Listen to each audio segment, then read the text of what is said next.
A'udzu billahi minasyaitonir rajim. Bismillahirrahmanirrahim. Assalamualaikum warahmatullahi wabarakatuh. Alhamdulillah. Alhamdulillahi rabbil alamin.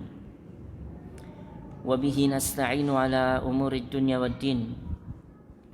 Wassalatu wassalamu ala asyrafil anbiya'i wal mursalin. Sayyidina wa maulana Muhammadin wa ala alihi wa ashabihi ajma'in, amma ba'du. Allahumma 'allimna ma yanfa'una wanfa'na bima 'allamtana wa zidna ilma. Ya Allah, ajarkanlah pada kami apa yang bermanfaat bagi kami, dan berilah manfaat kepada kami apa yang telah Engkau ajarkan kepada kami, dan tambahkanlah kami ilmu yang bermanfaat. Amin, Allahumma amin. Ma'asyiral muslimin wal muslimat rahimani wa rahimakumullah. Alhamdulillah, puji syukur senantiasa kita haturkan kehadirat Allah Azza wa Jalla, yang mana nikmat karunia dari sisinya alhamdulillah masih banyak kita rasakan ada diri kita sampai detik ini. Baik itu nikmat iman dan Islam, yang mana dengan dua nikmat ini bekal terbaik kita menghadap Allah kelak di hari kiamat. Dan kita berharap dimatikan Allah dengan membawa kedua nikmat tersebut. Amin, Allahumma amin.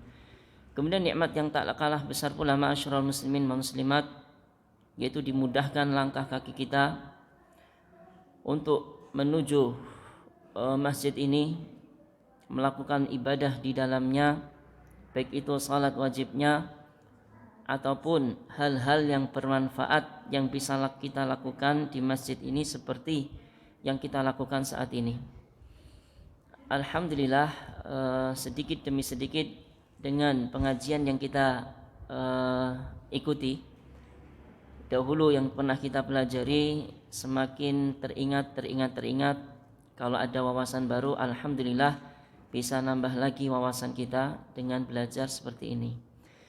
Kemudian berikutnya, salawat dan salam semoga tetap tercurahkan kepada junjungan kita Nabi besar Muhammad sallallahu alaihi wasallam, kepada keluarga beliau tentunya, para sahabat seluruhnya, terutama kepada Abu Bakar As-Siddiq, Umar Al-Faruq, Utsman ibnu Affan, dan juga Ali bin Abi Thalib, serta orang-orang yang meniti jalan mereka dengan baik sampai hari kiamat kelak. Ma'asyiral muslimin wal muslimat, bapak-bapak, ibu-ibu rahimani wa rahmakumullah. InsyaAllah di pertemuan kali ini akan kita lanjutkan kembali pembahasan kita di 2 pekan yang lalu, yaitu kita sedang membahas di pekan yang lalu satu bab di pelajaran fikih kita, yaitu bab tentang mengusap 2 sepatu dan juga sorban, kemudian pula perban. Bagian yang pertama alhamdulillah sudah kita bahas kemarin di pertemuan sebelumnya, yaitu di dalam syariat Islam ini dibolehkan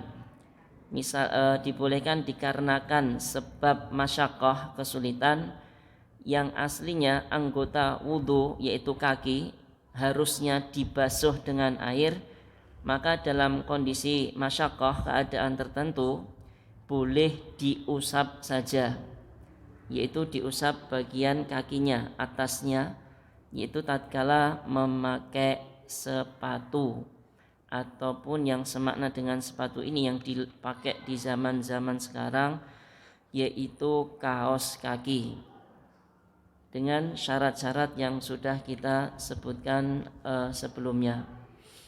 Kemudian insyaAllah akan kita lengkapi pembahasan ini dengan masalah yang terakhir, yaitu al-mashu alal jabirati wal imamati wa khumrin nisa.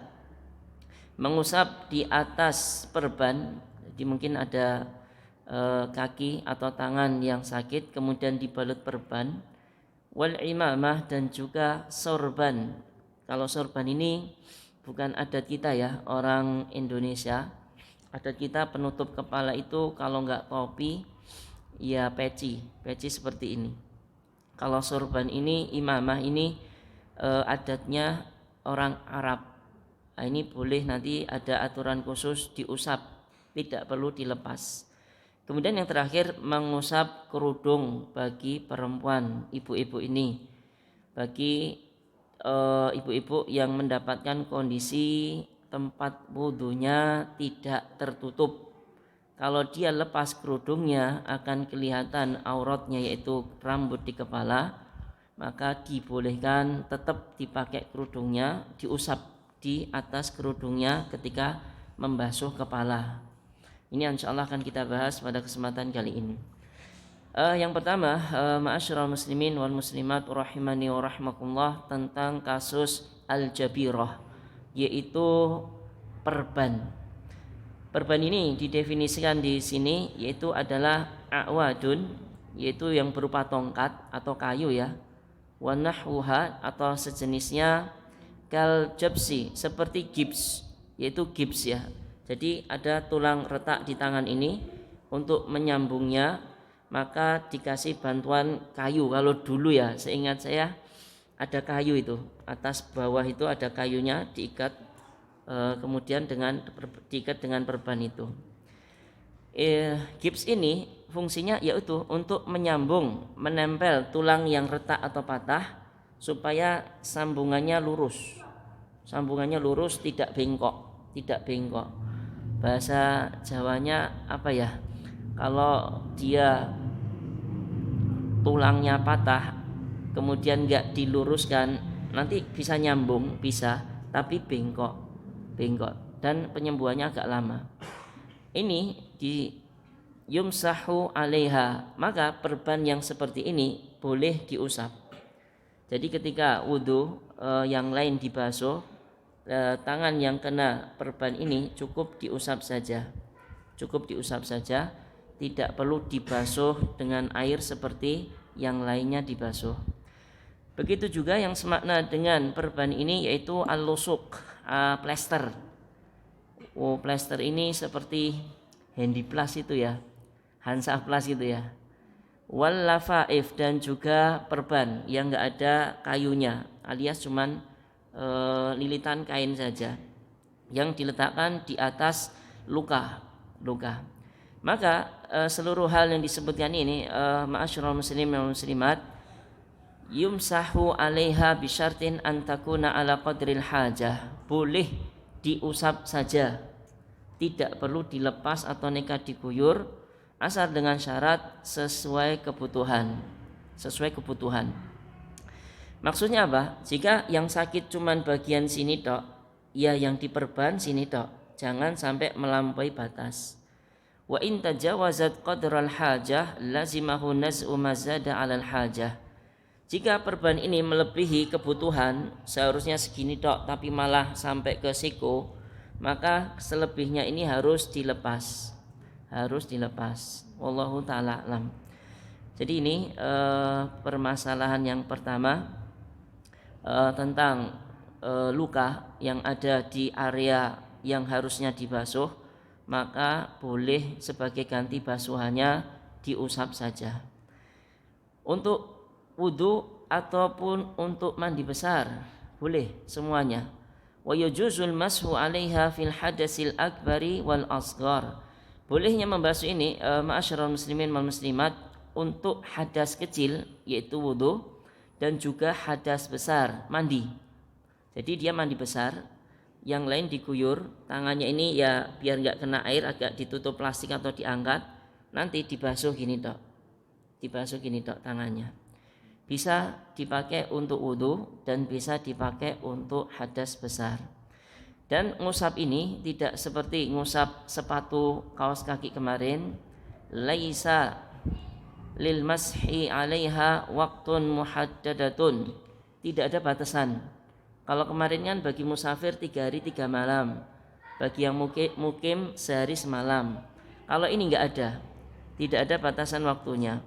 Bal yumsahu 'alaiha ila naz'iha au shifa'i ma tahtaha.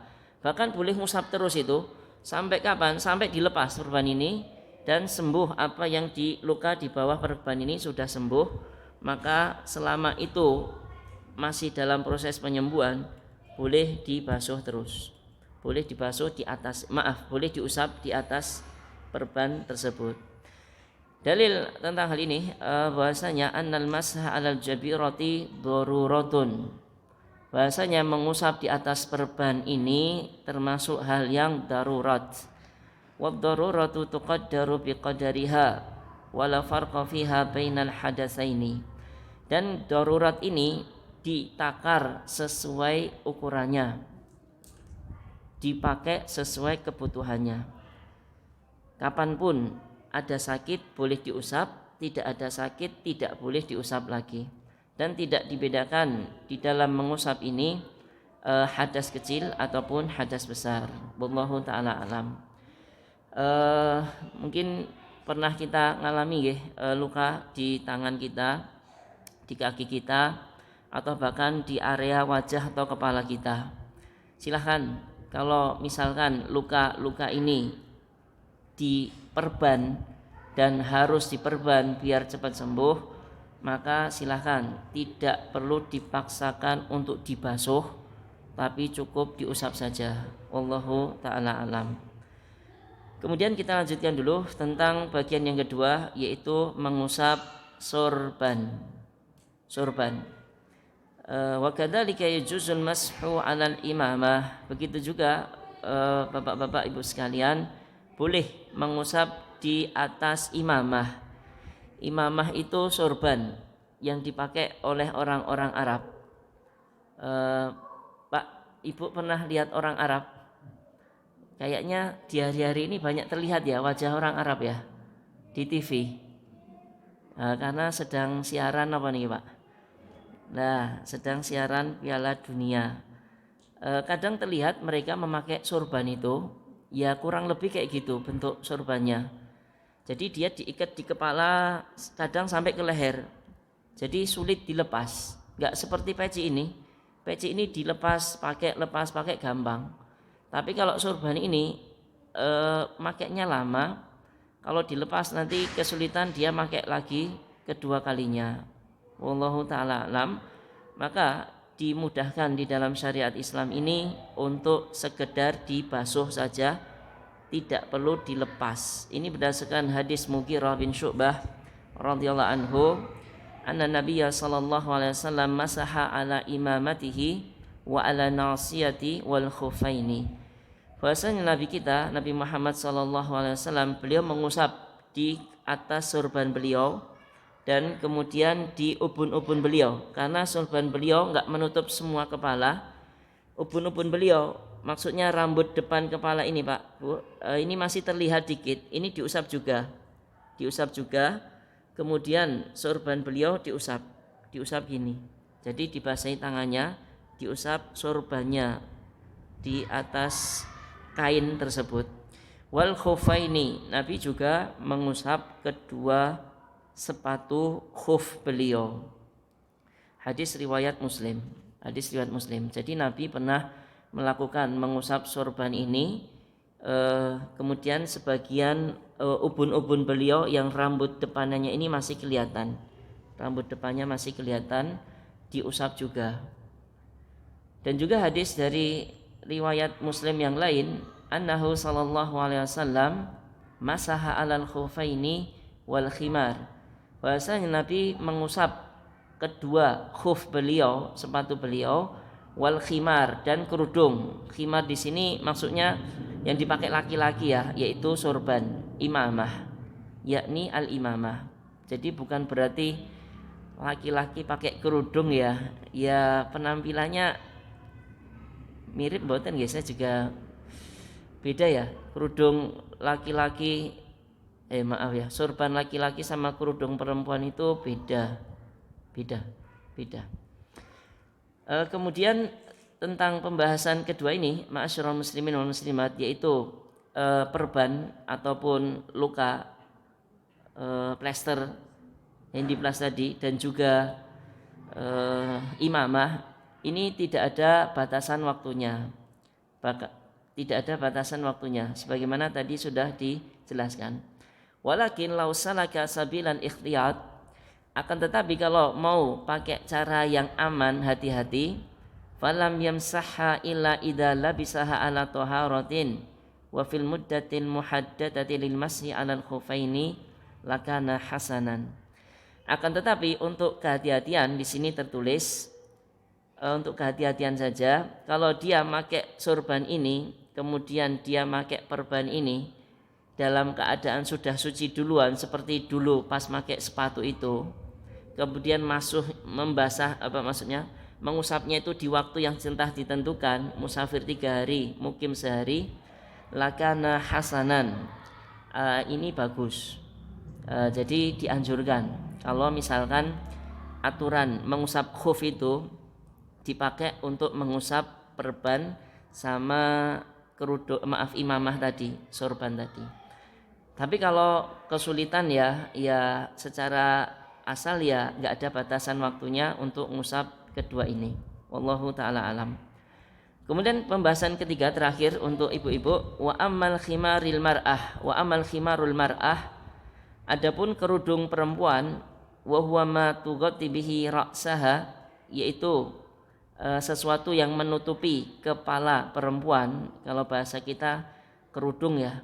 Fal aula an la tumsaha 'alaiha, maka yang lebih utama tidak dibasuh. Maksudnya apa? Harus dilepas. Cari tempat wudhu yang tertutup. Alhamdulillah kalau di masjid ini tempat wudhu putri terpisah ya, ada tutupannya, aman insyaallah, bisa dibuka kerudungnya. Illa idza kana hunaka masyaqqatun fi naz'iha, kecuali dalam kondisi ada masyaqqah, kesulitan dalam melepas kerudung ini.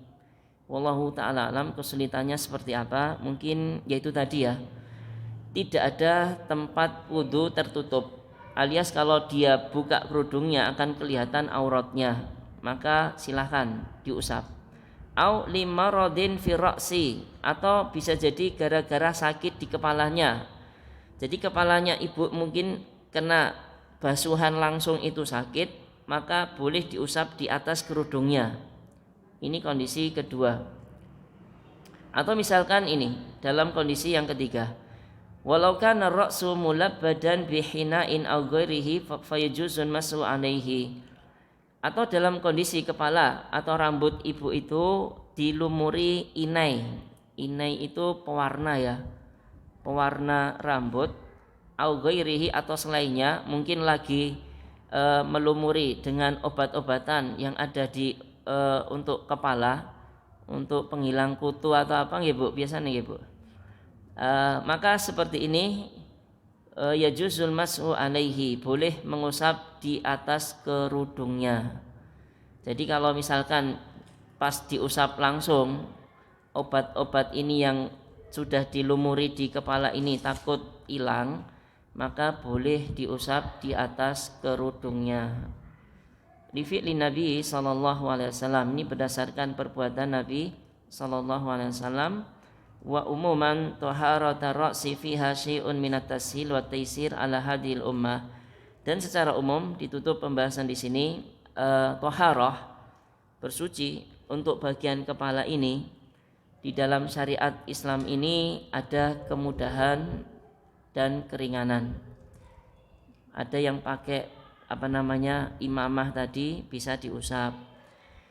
Ada yang pakai kerudung, sulit lepas kerudungnya atau ada masyaqqah di sana, boleh diusap. Ini untuk kepala, wallahu taala alam.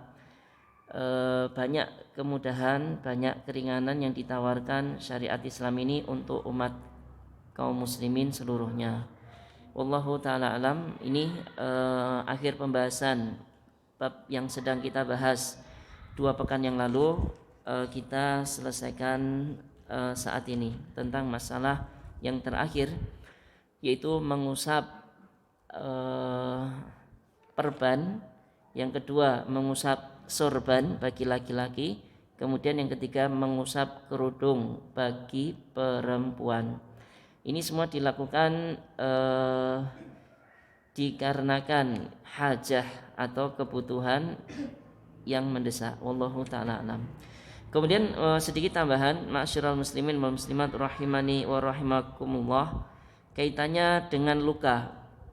Dengan luka yang ada di tubuh kita, yang mana luka ini ada di bagian tubuh yang wajib untuk dibasuh ketika wudhu. Seperti misalkan ibu ya mungkin baru masak, kemudian ngiris berambang, kemudian tangannya kepotong gara-gara nggak konsen disambi nonton Piala Dunia. Ibu-ibu nonton Piala Dunia apa mboten nggih? Oh mboten. Alhamdulillah. Bapak-bapak nonton Piala Dunia, Pak? Sekarang ada pertandingan nggak, Pak? Oh ada ya, mungkin sebagian nggak hadir gara-gara nonton ya. Sinten iki sing nggak hadir nih? Wah, ya mungkin kembali ke permasalahan luka di tangan, di jari, kemudian diplester dengan Hansaplast. Pertanyaannya, plester ini ketika wudhu apakah boleh dibasuh ataukah wajib dilepas? Maka dilihat dulu rincian luka tersebut. Syekh Ibnu Utsaimin rahimahullahu taala menjelaskan, jika terdapat luka pada salah satu area wudhu kita yang wajib dibasuh, ada beberapa tingkatan di sana luka tersebut. Tingkatan yang pertama, luka itu terbuka, lukanya terbuka, nggak di plester, tapi tidak berbahaya jika dibasuh. Jadi kalau kena air biur gitu nggak ada masalah. Maka dalam hal ini luka tersebut harus wajib dibasuh, tidak boleh diusap. Jadi kalau luka habis ngiris berambang tadi sudah di plester Hansaplast, buka, Hansaplastnya dibuka, wajib dibuka, karena cuman sayatan pisau seperti itu dibasuh air ketika wudhu nggak ada masalah. Jadi Hansaplastnya harus dibuang, nanti kalau mau pakai lagi pakai Hansaplast yang baru lagi. Wallahu taala alam. Ini luka yang pertama. Kemudian tingkatan luka yang kedua, lukanya terbuka, tapi kalau dibasuh dengan air berbahaya. Mungkin seperti luka agak besar ya, terluka agak besar gitu. Kalau kena air, sengkring, sakit. Nah ini dalam kondisi seperti ini diusap saja. Jadi nanti pas yang lain dibasuh, maka ketika tangan ini diusap gini tak, diusap gini saja. Jangan nekat diguyur, nanti perih sakit itu, perih sakit. Ini tingkatan yang kedua. Kemudian tingkatan luka yang ketiga, ma'asyiral muslimin dan muslimat, lukanya terbuka, tidak ditutup alias tidak diplester. Tapi dibasuh berbahaya, diusap pun juga nggak bisa. Mungkin ini luka yang itu Pak, agak basah nih gitu ya.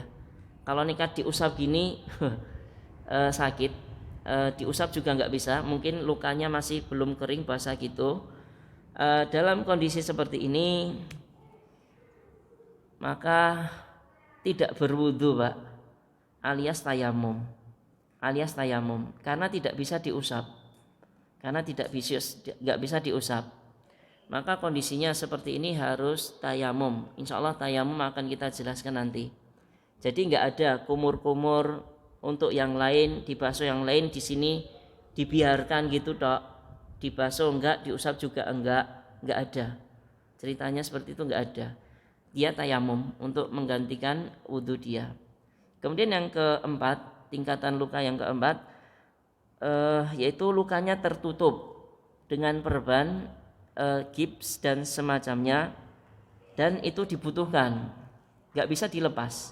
Maka dalam kondisi seperti ini cukup diusap saja seperti pembahasan kita di awal, yaitu diusap saja gips ataupun perbannya, yang lain dibasuh tetap, yang bagian tangan ini diusap saja. Wallahu ta'ala alam. Mungkin ini tambahan dari pembahasan tadi tentang luka yang ada di area wudhu kita. Ini ma'asyiral muslimin wal muslimat, alhamdulillah kita selesaikan pembahasan yang ke-6 ini. Kalau di kitab ini ya urutannya bab yang ke-6. Kemudian kita lanjutkan secara cepat saja bab yang ke-7, karena ini sudah dibahas di pembahasan sebelumnya sama Ustadz Yusdi. Gimana Mas? Ustadz Yusdi enggak Mas? Oh, sama Ustadz Yusdi, yaitu fil ghusli, hukum mandi besar. Hukum mandi besar. Tentang mandi ini insya Allah sudah kita pelajari kemarin. Mungkin hanya sedikit mengingatkan. Jadi di dalam Islam ini, ma'asyiral muslimin wal muslimat, ada dua hadas. Hadas kecil dan hadas besar. Hadas kecil diangkat dengan wudu, hadas besar diangkat dengan mandi. Nah, ini pembahasan yang mandi, pembahasannya di sini. Kenapa sih harus menghilangkan hadas kecil dan hadas besar? Ya banyak alasannya. Supaya ibadah kita yaitu sholat bisa sah. Karena syarat sahnya sholat itu harus suci dari najis. Yang pertama di tubuh, di baju, di area tempat sholat. Yang kedua suci dari hadas, baik hadas kecil dan hadas besar. Hadas kecil sudah kita bahas kemarin, yaitu tentang wudhu. Hadas besar yaitu mandi, akan kita jelaskan secara ringkas. Kenapa sih seorang harus mandi besar alias mandi di dalam Islam ini al-ghuslu ya, mandi ya. Ada beberapa sebab. Yang pertama khurujul mani min makhrajihi, keluarnya mani dari saluran keluarnya. Ini bisa dua sebab ya, yaitu dengan hubungan suami istri, yang kedua dengan mimpi atau orang biasa sebut mimpi basah, ihtilam, kalau bahasa Arabnya ihtilam, mimpi basah. Kalau keluar dalam keadaan sadar alias tidak tidur mimpi, maka disyaratkan keluar mani ini harus dengan rasa nikmat dan memancar. Ini syaratnya. Kalau mani ini keluar dalam keadaan netes dan tidak terasa alias kondisi sakit, ini kadang terjadi Pak, Bu. Dalam kondisi sakit tubuhnya tiba-tiba keluar, dia sadar dia, tapi ketika lihat mau kencing, loh kok basah, cairannya juga kita hafal itu mani, maka ini tidak wajib mandi. Ini tidak wajib mandi. Jadi kalau mani ini keluar dalam keadaan sadar, disyaratkan tadi keluarnya memancar dan dengan diiringi rasa ladzah, enak. Kemudian dalam kondisi tidur ini tidak disyaratkan ya, tidak disyaratkan merasa enak atau tidak. Intinya kalau dia bangun kemudian mendapati celananya basah dan itu dia yakin mani, wajib mandi. Entah dia ingat mimpinya atau tidak, entah merasa enak atau tidak enak, tidak disyaratkan hal itu. Wallahu ta'ala alam. Ini dua kondisi keluarnya mani. Kemudian ini sebab yang pertama.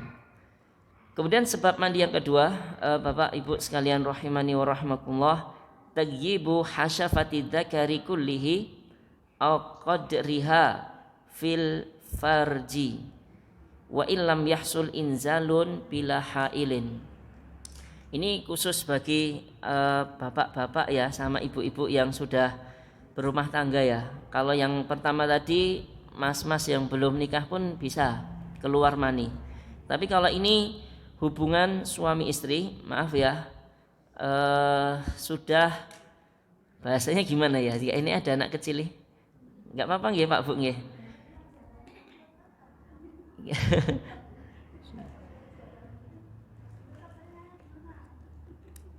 Intinya sudah masuk meskipun tidak keluar mani. Masuknya sekedar apa? Apakah di luar tok atau harus masuk semuanya? Hasyafah, di sini tertulis hasyafah. Hasyafa itu kepala, Pak.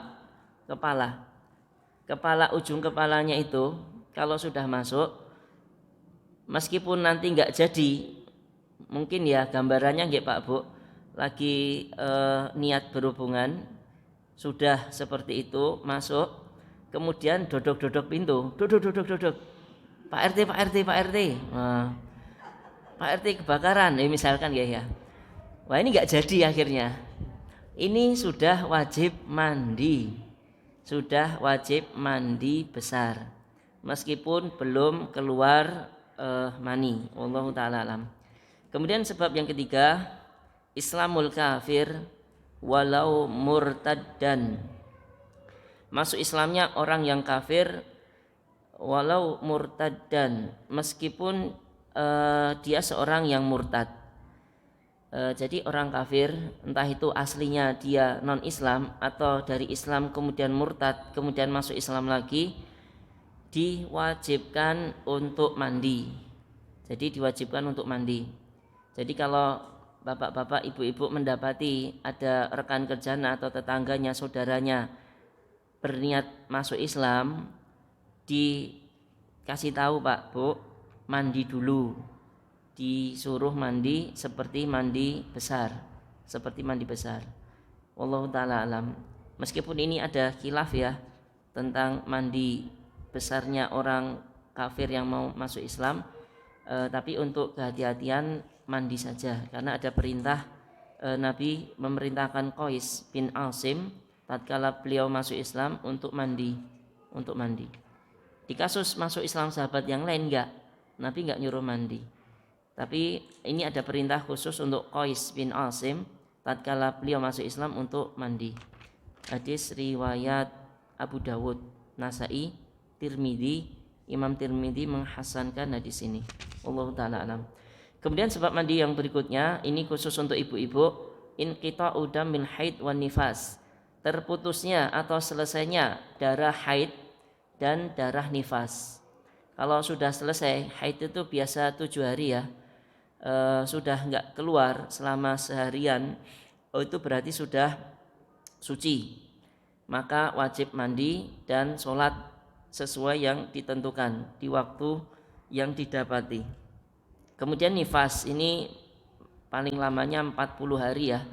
Kalau di bawah 40 hari sudah bersih, maka wajib mandi segera, kemudian sholat puasa kembali.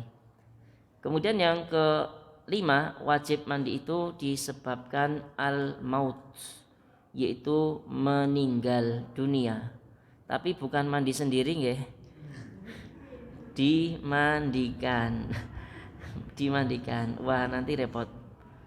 Dia meninggal dibangunin, Pak mandi dulu. Wah enggak, jangan ya. Jadi hukum memandikan jenazah ini bagi tetangga yang menghadirinya wajib Pak. Wajib memandikan jenazah saudaranya kaum muslimin, tetangganya yang meninggal. Laki-laki dimandikan yang laki-laki, perempuan yang memandikan perempuan juga. Jangan dibalik ya. Jangan dibalik. Nanti terfitnah.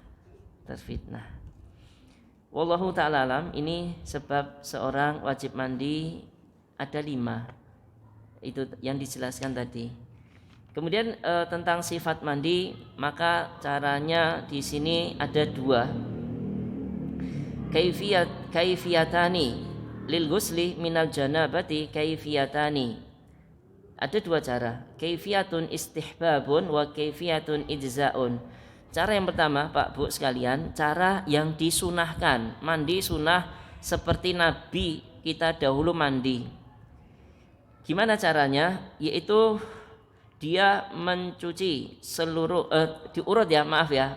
Ini agak panjang ini mandi yang sifatnya sunnah ini, yaitu Nabi dahulu mencuci kedua tangannya dicuci dulu, cuci tangan, kemudian dicuci kemaluannya, habis ada itu tadi sisa-sisa mani dicuci, atau darah haid dicuci kemaluannya, kemudian kotoran-kotoran yang menempel di tubuhnya dicuci semuanya, kemudian wudhu Pak.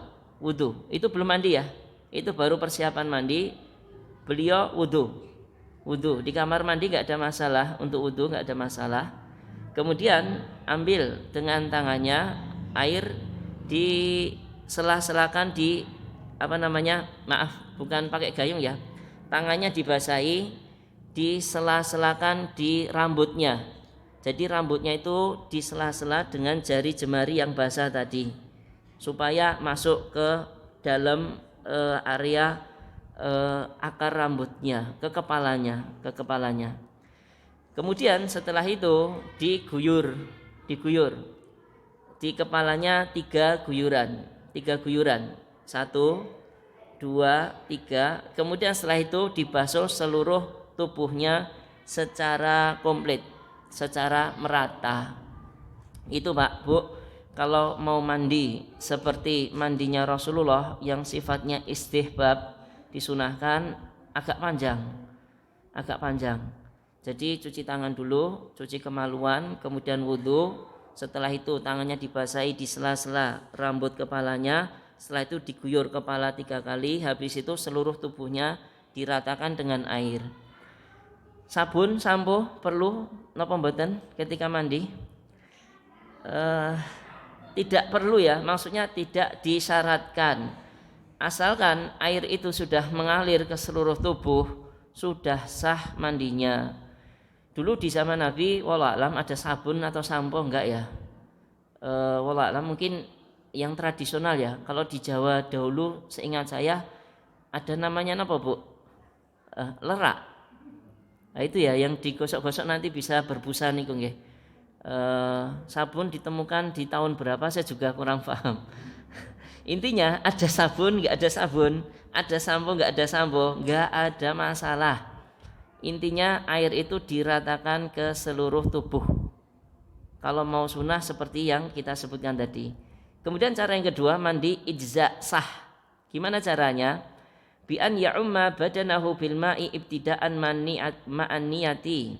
Yaitu dialirkan seluruh tubuhnya ini dengan air dengan niat mandi besar. Itu saja, cukup. Jadi langsung masuk kamar mandi, dia niat mandi besar, guyur langsung biar rata ke seluruh tubuh, sudah. Itu sudah sah.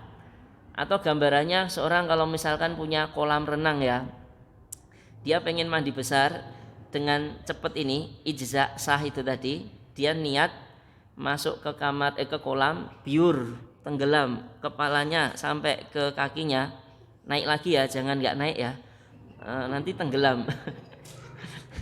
Naik lagi, ya itu sudah terbasahi semuanya itu sudah terbasahi air di kolam tadi, itu sudah sah.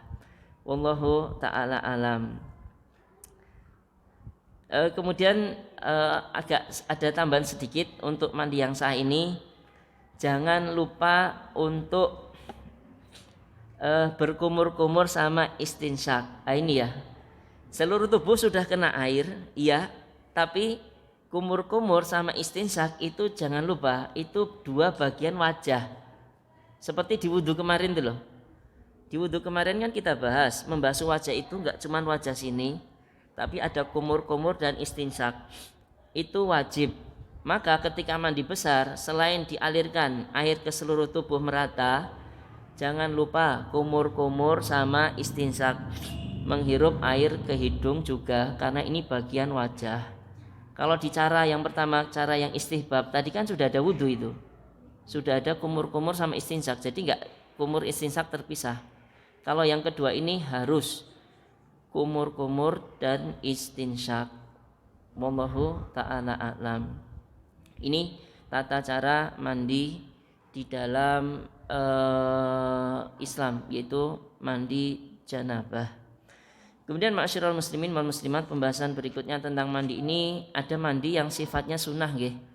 Enggak wajib dilakukan, dapat pahala, enggak dilakukan enggak ada masalah. Tapi kalau mau dilakukan harus seperti cara yang tadi.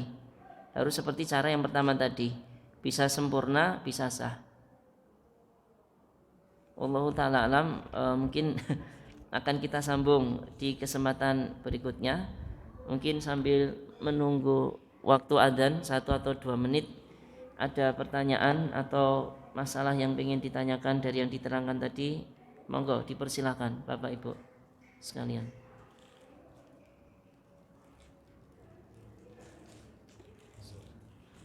Jangan.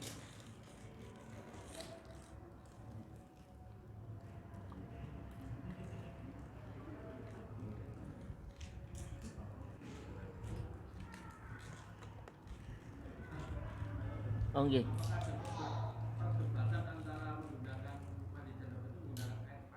Mm-mm. Oh, air panas dengan air biasa. Oh, air hangat. Oh, nggih.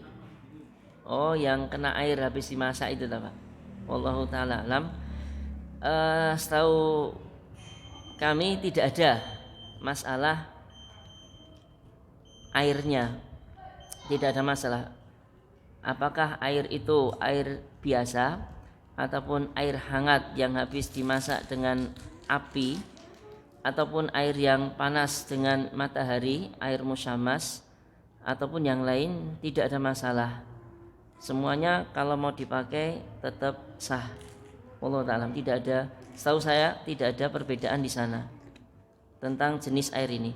Sebenarnya jenis air ini dibahas di bagian awal buku ini ya. Jenis air itu dibahas. Bahkan air musyammas, air yang kepanasan matahari itu dibahas juga. Air mustakmal, air yang habis digunakan orang yang lain gara-gara terbatas airnya, itu juga sah dipakai untuk bersuci, baik wudhu ataupun mandi yang kita bahas tadi. Baik air dingin ataupun air dipanaskan sah dipakai untuk berwudhu. Air hujan, air sungai, air laut, air sumur, mata air, itu semua air-air yang suci dan mensucikan, bisa dipakai untuk wudhu dan mandi. Wallahu ta'ala alam.